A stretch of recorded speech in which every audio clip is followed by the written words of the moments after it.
and potentially look toward an interest rate hike next year.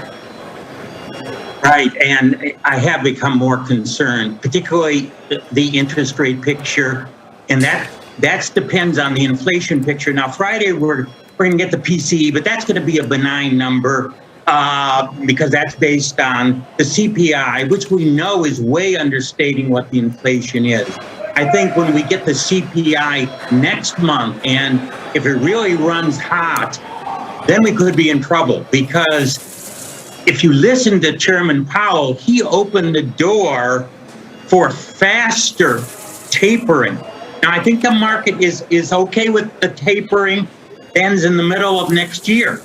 But if inflation runs hotter, and it's not looking good anywhere on the inflation front, he will have to accelerate that. And very honestly, the market is not prepared for that. Now, it may not be till October 13th when we get that CPI. There may be concern earlier, but that's the big challenge for the market. And I really think that's one reason why, you very much likely see the NASDAQ be underperforming the standard value stocks and cyclical stocks.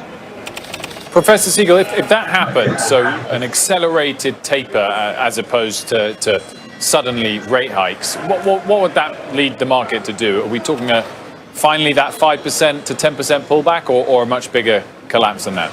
Well, if he has to accelerate it, I think you're in correction territory, which is more than 10%. I'm not calling for a bear market.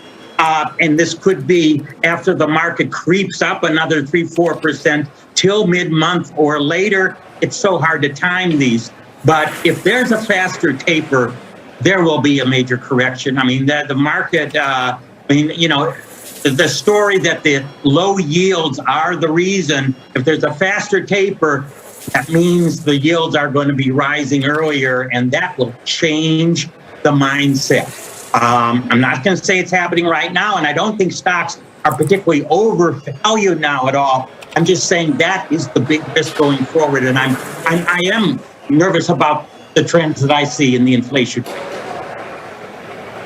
So just to be clear, Professor Siegel, the current timeline on the taper, as the Fed laid it out or hinted strongly last time, was that it would begin, he would announce it in November, and it would wrap up by sometime in the middle of next year. Is that an accelerated enough timeline, though, for the market to be wobbling here? I mean, we certainly have seen that in recent days and weeks, but does that continue?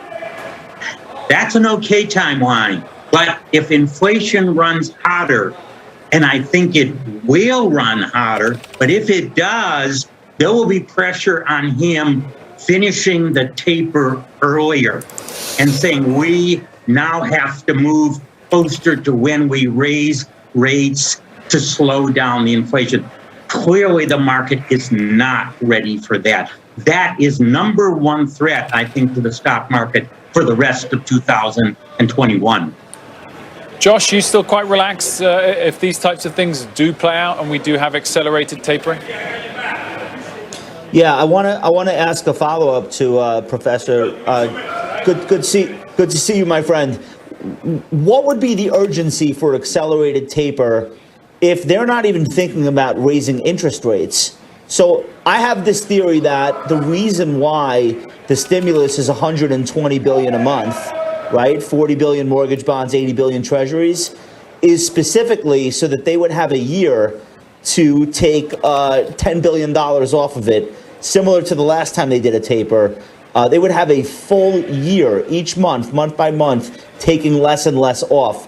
What would put them in a position where all of a sudden it would be worth it to accelerate that and say, oh, by the way, next month we're taking 20 billion off the stimulus? It seems to me that they would never do that, almost no matter what happens, because of that continuity they're trying to provide us all with. So what do you think would cause them to suddenly do that?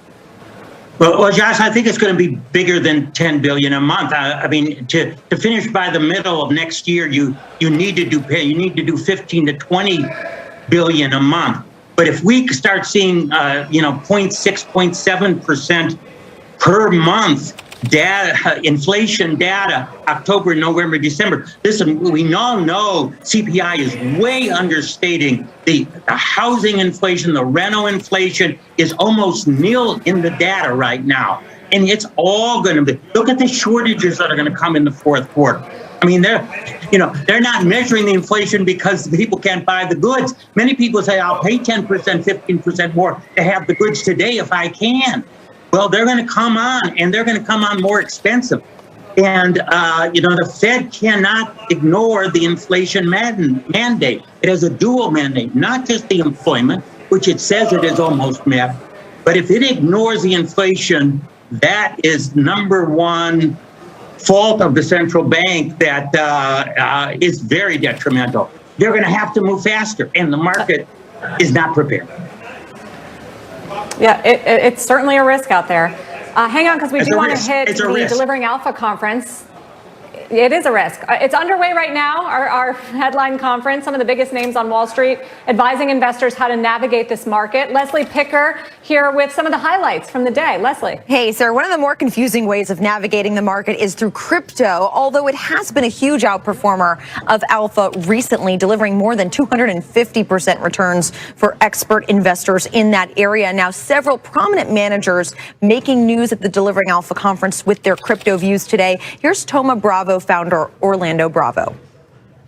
How could you not love crypto? Look at the movement.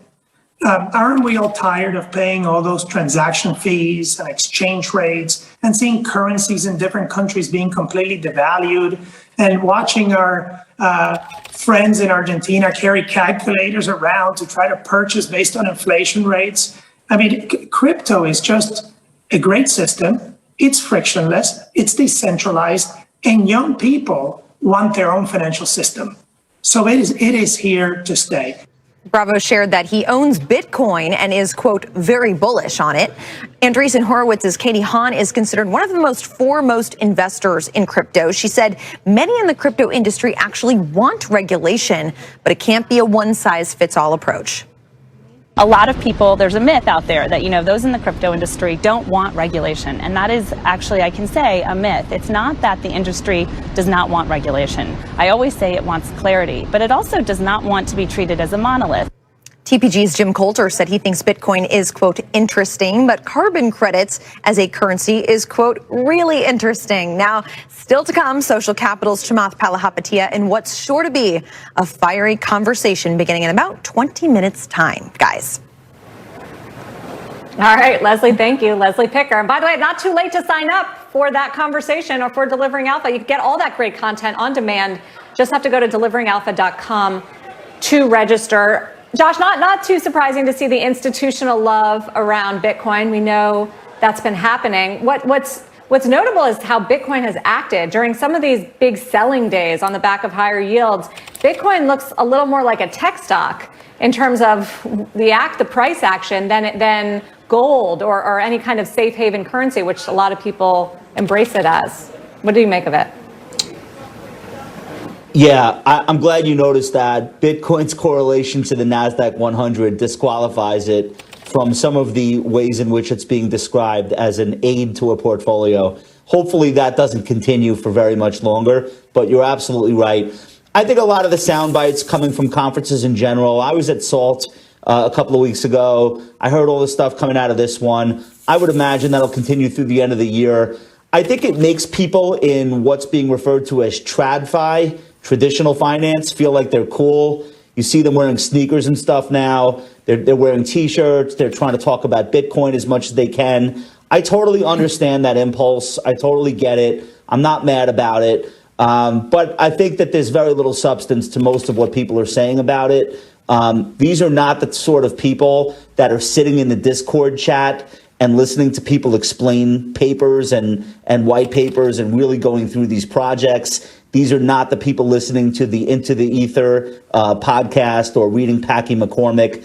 These are guys that are like, hey, man, this is the new cool thing. All right, let's trade that. And if you tell me in 6 months there's some other thing that's going up, they'll move on to that. So I wouldn't worry too much about this institution and that hedge fund, quote, adopting crypto. Most of these people will gamble on anything. Josh Brown, thank you very much. We'll leave it there. You know I'm right. You won't And our say it, thanks but to that's Dr. what I'm Jamie here to Siegel. say it. No, right. That's why we turn to you. No doubt. That All and right, the be fall good. decor See you in later, your Sarah. office. Bye, Wilf. Thank you. Up next on the show, BlackRock's Russ Kostrich on whether he believes today's muted bounce is for real and which sectors he's recommending to his clients on any other market pullbacks. And then later, former PepsiCo CEO Indra Nooyi on how the pandemic has distorted the work-life balance and how corporate America can help fix that. We're back in just 2 minutes.